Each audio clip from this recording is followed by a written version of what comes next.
आम्ही सर्व शेतकऱ्यांना सरसकट मदत करणार आहोत आणि जेवढी वाढीव मदत आम्हाला करता येईल ती करण्याचाही आमचा प्रयत्न असेल। आणि एवढंच नाही तर ज्यावेळेस आपण टंचाई घोषित करतो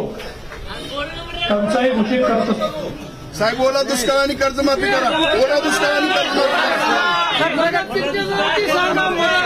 टंचाई म्हणजेच दुष्काळ, बोला दुष्काळ करा डिक्लेअर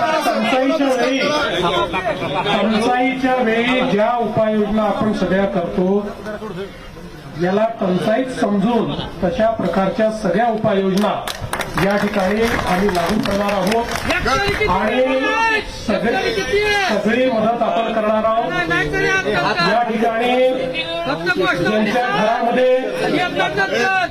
ज्यांच्या घरामध्ये पाणी घुसलेलं आहे ते बाबा राजकारण करू नको, राजकारण नाही करायचं।